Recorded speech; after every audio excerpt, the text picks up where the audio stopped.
Mbese uhora wibaza uti ni kubera iki nkora cane ariko sintera imbere, ukongera ukibaza uti ni kubera iki mbona hari abantu bakora ibibayabaye ariko nyuma y'igihe gito ukaza kubona bamaze kuba abakire. Ukuri nuko ubukire ntibuva ku mahirwe, ahubwo hari imyitwarire ushobora kwitwara ku mafaranga akaguhunga, hakaba n'imyitwarire ushobora kwitwara ku mafaranga akagukurikira. Mbese ndakubaza akabazo gatoya, wewe amafaranga araguhunga canke amafaranga aragukurikira? Hari amakosa 5 uri gukora buri munsi atuma ubuzima bwawe budatera imbere.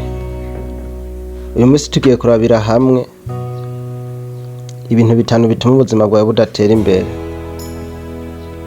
Nimba ushaka guhindura ubuzima bwawe, nuko ukumviriza iyi video kuva ku ntango gushika ku iherezo, kuko ikintu ca nyuma nico gikomeye cane kandi nico gituma abantu benshi badatera imbere, ugasanga abantu bagumye aho bari.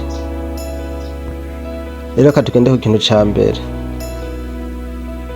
kumara umwanya ku bintu bidafise akamaro. Ushobora kumara amasaha menshi kuri telefone ukaba uri kurirabira ibintu bidafise akamaro, ukaba wibereye nk'akarorero nko kuri film, ukaba uriko wirabira nk'amakomedi, ukaba uriko uraraba n'ibindi vyinshi ariko bishobora kuba bitakwinjiriza. Ugasanga umunsi wose ugiye gushira ukibaza ikintu uba wakoze ukabura. Ico nokubwira abantu batera imbere nuko ari abantu bazi gukoresha umwanya wabo neza. Rero nawe ico noguhanura nuko wotangira kwiga kuraba ukuntu woshobora gukoresha umwanya wawe kugira ngo ushobore gutera imbere. Niwamara kwiga ukuntu uzoshobora kumenya gukoresha umwanya wawe, nuko iterambere ryawe uzobona ryiruka ku muvuduko wo hejuru. Kuko ikintu nokubwira, burya umwanya ungana n'amafaranga. Reka tugende ku kintu ca kabiri, gutinya gutangura.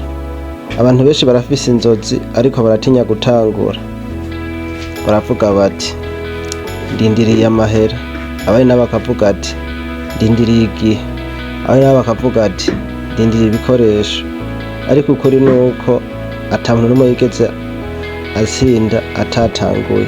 Rero ico nokubwira nuko wotangura ubunyene, ugatangura n'uto duke ufise, ukiga gukuza ivyo bintu bike ufise, kuko nivyo byoshobora kuba byo kugirira akamaro. Abakire benshi bose ubona bayoboye isi mu bintu by'ubutunzi nuko ari abantu batangiriye ku tuntu duto duto, kuko ugiye kuraba nka Elon Musk, nka Bill Gates, nka Jeff Bezos, nuko ari abantu batangiriye ku bintu bito bito, biga kuza ivyo bintu, hama ubu bikaba bibashikanye aho ubona bageze kuri uyu mwaka. Ikintu ca gatatu, kubana n'abantu bagukurura inyuma. Hari abantu udakwiye kubana nabo kuko bagukurura inyuma.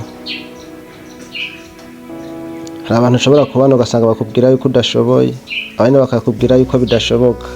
Ikintu womenya nambo bana n'abantu baguca intege nuko utazokwigira utera imbere. Rero nimba wowe ushaka gutera imbere, nuko woraba abantu mushobora kubana nabo. Namba wumva wowe uri umuntu ushaka gutera imbere, nuko ukora sabone ngaha kuri ukuri ku mafaranga, kuko kandi tuzoza tugushisha tugubwira inyigisho zizogufasha gutera imbere. Rero ubu nyene mbikubwiye nuko ande sabone, kandi bishobotse ukande na like. Ntuzabwe kurindira ejo kugira ngo ukore sabone, habwo nubikora ubu nyene mbikubwiye. Reka tugende ku kintu naco ca kane, gutinya kunanirwa. Abantu benshi baratinya gutangura kubera gutinya kunanirwa, ariko ukuri nuko abantu bose batsinze nuko ari abantu bagerageza, kandi muri uko kugerageza bikabaviramo kunanirwa, ariko bakongera bakagerageza, maze nyuma ibintu bikaza gucamo.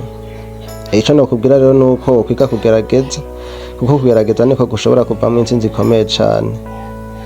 Tugende ku kintu ca gatanu, kutagira discipline. Iki nico kintu gikomeye cane kurusha ibindi byose numva noba nakubwiye. Ikintu womenya nabo udafise discipline nuko udazoshobora gutera imbere, kuko abantu bose ubona batsinze nuko ari abantu bari bafise discipline, ari abantu bari bafise kwihangana, abantu bari bafise kubaha. abantu bari bafise gukora buri munsi nubwo bakora bakananirwa batacika intege. Rero mwige kugira discipline kuko navyo bishobora kuba byo bafasha. Niba ushaka gutera imbere tangura guhindura ibi bintu bitanu. Ntuvuge ngo uzotangura ejo, ahubwo tangura ubu nyene mbikubwiye. Tangura uhindura akantu kamwe gusa maze ubikore buhoro buhoro, hamwe ubuzima bwawe urabe ko butazohinduka. Kandi nimba ushaka izindi nyigisho zizogufasha guhindura ubuzima bwawe, kora sabone ngaha kuri Ukuri ku Mafaranga, ukore na like, usangize n'iyi video, kuko iyo ukoze sabone bituma ushize ikiganiro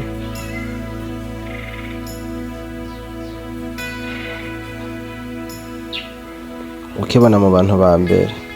Numva bikoze kuva uyu munsi ubuzima bwawe bushobora guhinduka. Murakoze, tuzobonana mu yandi mavideo. Ciao ciao.